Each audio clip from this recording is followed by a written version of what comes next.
আসসালামু আলাইকুম। ওয়ালাইকুম আসসালাম। কেমন আছেন? ভালো। কৃষি মন্ত্রণালয় থেকে এবং কৃষি মন্ত্রণালয় তো প্রতিষ্ঠিত হয়েছে যেমন কৃষকদের জন্যই। জি। হয়তো মন্ত্রী একজন, কর্মকর্তা অনেক, ওনার অনেক। আন্ডারে কাজ করবে।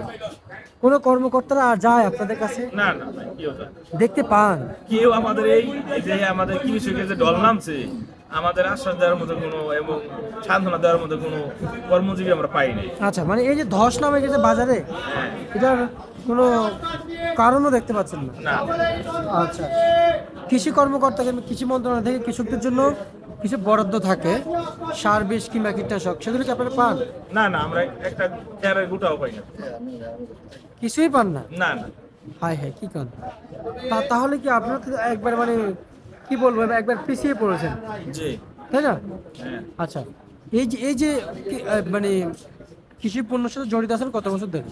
আমি এরা ধরেন গিয়ে আমাদের জন্মই কৃষিকার কাছ থেকে, আল্লাহ যদি দুনিয়াতে পাঠানোর পর থেকে লেখাপড়া যতটুকু করছি, তারপরে ব্যবসা বাণিজ্য করছি, কৃষি আমরা এই 1981-তে জন্ম, এই থেকে মনে করেন আমরা ব্যবসা ছাড়া বাইরে সবাই দেখছি কৃষি কাজই করে এবং আমরাও এই কাজে লিপ্ত হয়েছি 2000 সাল থেকে একদম পুরোপুরি হাল ধরছি আচ্ছা, সংসারের। না আসলে আমাদের রাসূল সাল্লাল্লাহু আলাইহি ওয়াসাল্লাম বলেছেন যে শেষ জমানায় কৃষকদের মূল্য থাকবে বেশি। তা আমরা চাকরিজীবীদের অতটা থাকবে না, আপনাদের মূল্যই থাকবে বেশি। না, এখন তো বর্তমান যুগে চাকরিওয়ালার জন্য শান্তি, কৃষকের জন্য কোনো শান্তি নেই। কৃষকের যে জিনিস উৎপাদন করে ব্যয় বহন করে, কিন্তু ফলের গেলা তাদের কিছু পাওয়া যায় না। আপনি কি জানেন, যায় দিন খারাপ আসে দিন ভালো, এটা আপনারা সকলে এটাই জানেন। এটাই কবির ভাষায় বলছে। জি, কিন্তু আমাদের অপেক্ষা করতে হবে, তাই না? আচ্ছা, বিগত 2 বছর যে লস আপনাদের হয়েছে, হ্যাঁ, এটা কি আরো 2 বছর উঠানো সম্ভব? আশা করি না, ভালো বোঝায় না। গত বছর তো গেলই, গেছে 26 সালেও গেল মুড়ি গেছে কাটাতে। হ্যাঁ গেছে। হালি পেঁয়াজে একবার তো এখনো যা বোঝা যাচ্ছে যে বাজার নামে গেছে। নেমে গেছে চাহিদার থেকেও বেশি, মানে নতুন সিজনে এই অবস্থা। হ্যাঁ, সারা বছর কিভাবে যাবে? এটাই।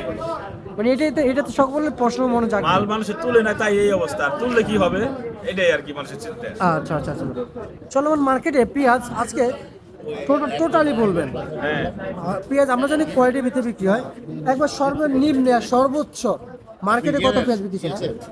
মার্কেটে কোনো ঘরে 1800-1900 বিক্রি হয়েছে, এই ঘরে 21 টাকা হয়েছে, আর হালি ওটা ধরেন গিয়ে মাথা 25 টাকা বিক্রি হয়েছে। আচ্ছা আচ্ছা আচ্ছা, কথা হচ্ছে শুনবেন না, বলবেন না। আর একবারে যে নর্মাল পেঁয়াজ সেটা কত আছে? বড় চাষি নরমাল এই ঘরে বিক্রি হয় নাই, নরমাল এই ঘরে 21 টাকা বিক্রি হয়েছে, আর বাড়ার ঘরে আমরা না না, নর্মাল বলতে একটা ছোটগুলো আর কি, সেগুলো নামছে কিনা কিংবা কত করে বিক্রি হচ্ছে, মানে ফাটা ফাটা ফাটা আজকে এই ঘরে আসে নাই? 15 থেকে 12-13 এরকম। আচ্ছা আচ্ছা আচ্ছা আচ্ছা আচ্ছা, আর সুপসাগর পেঁয়াজ এগুলোতে তো ব্যাপক হারে লস যাচ্ছে এখন, হ্যাঁ, কিন্তু উৎপাদন বেশি কিন্তু। উৎপাদন করতে ভাই টাকা লাগে তো। তা তো অবশ্যই। যা ওষুধ এরে যে খেতে ফলন হয়, যে যেমন পেটুক তার হেমন খানা দিতে হয়। আচ্ছা আচ্ছা আচ্ছা আচ্ছা, বুঝতে পারছি। পেটুক রে ভিক্ষা দিলে সে ভিক্ষা পায়। ওই সুপসাগর হয় অনেক, কিন্তু তার পিছনে ব্যয়বহুল করতে হয় বেশি। 600 টাকার ওষুধ। আচ্ছা আচ্ছা, রসুন তাহলে কত বিক্রি চলছে? রসুন বিক্রি হয়েছে ভাই 45-40 এরকম। 45, 40, 42। হ্যাঁ। এটা কি মান বেঁধে বিক্রি চলছে? হ্যাঁ, মান বেঁধে? 35 হইতে আছে। এর মধ্যে ভাই মানার আর না মানার কি এখন না না, মান মানে কোয়ালিটি দেখে বিক্রি হয়। কোয়ালিটি থেকে হয়, তার রূপগুণ দেখে। আচ্ছা আচ্ছা, বুঝতে পারছি। কোয়ালিটি ছাড়া বিক্রি হয় না? না, না, 30 আচ্ছা, যে যত সুন্দর তার তত মূল্য। বুঝতে পারছি। ঠিক আছে, আপনাকে অসংখ্য অসংখ্য ধন্যবাদ। এই ছিল আজকে সর্বশেষ বাজার তালিকা।